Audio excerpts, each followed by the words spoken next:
D'accord. Alors Denis Schmont-Besserat, en fait, c'est une archéologue franco-américaine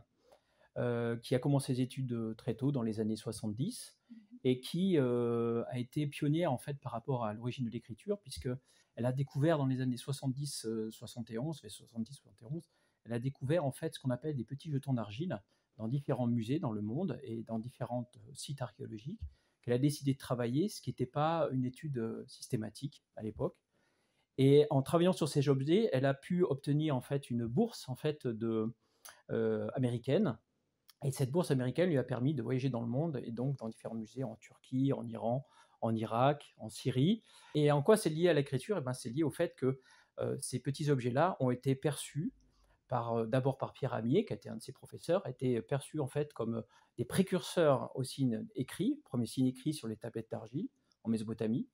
Et Denis Schmont-Besserat en fait en a fait la théorie en fait dans son ouvrage, c'est-à-dire théoriser en fait des petits jetons d'argile qui sont découverts depuis 8000 ans avant Jésus-Christ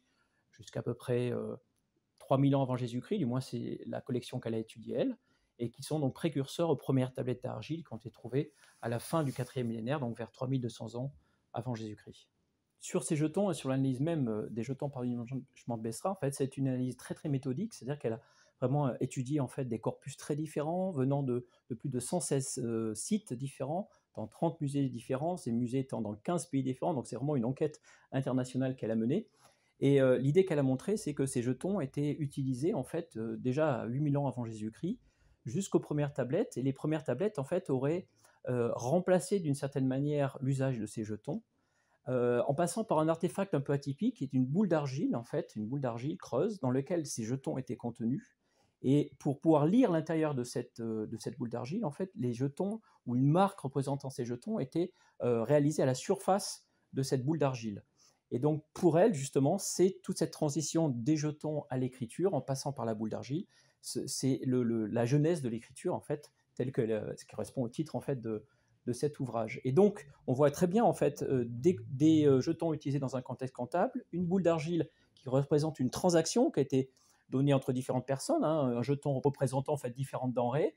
Ces denrées étaient donc mises dans une boule d'argile, et puis au moment où la transaction avait lieu, en fait, on brisait la boule d'argile et puis on pouvait effectuer la transaction. Donc, on est vraiment dans un contexte comptable, et par la suite, toutes ces opérations ont été enregistrées sur les tablettes d'argile, les premières tablettes d'argile qui ont été trouvées en particulier dans la ville d'Uruk, dans le sud de la Mésopotamie. C'est un livre qui a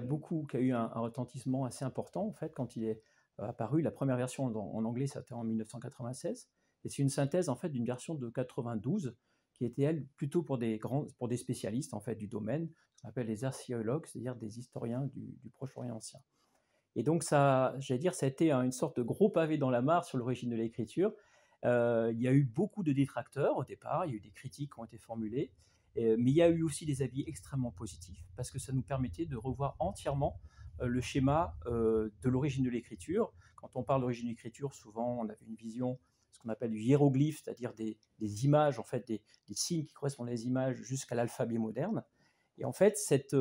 nouvelle découverte des jetons par Denis Schmont-Besserat permettait d'avoir une origine qui s'inscrivait plutôt dans des besoins prosaïques des sociétés anciennes, c'est-à-dire des besoins économiques, des besoins de comptabilité,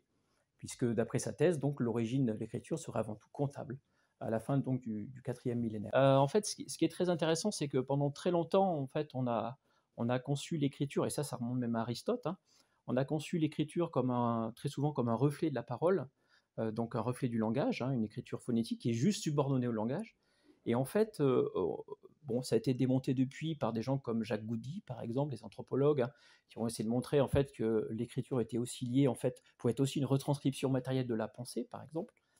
Et je pense que les travaux de Denis Schmont-Besserat s'inscrivent dans ces travaux un peu de Jacques Goudy et d'autres, pour montrer en fait que l'écriture peut être née pour des besoins très prosaïques, et ce qui n'enlève pas en fait toute activité intellectuelle, parce que même en fait, j'allais dire, gérer du point de vue comptable des biens, les classer, les conserver, les enregistrer, euh, effectuer différents types de transactions, ça demande quand même aussi une démarche intellectuelle j'allais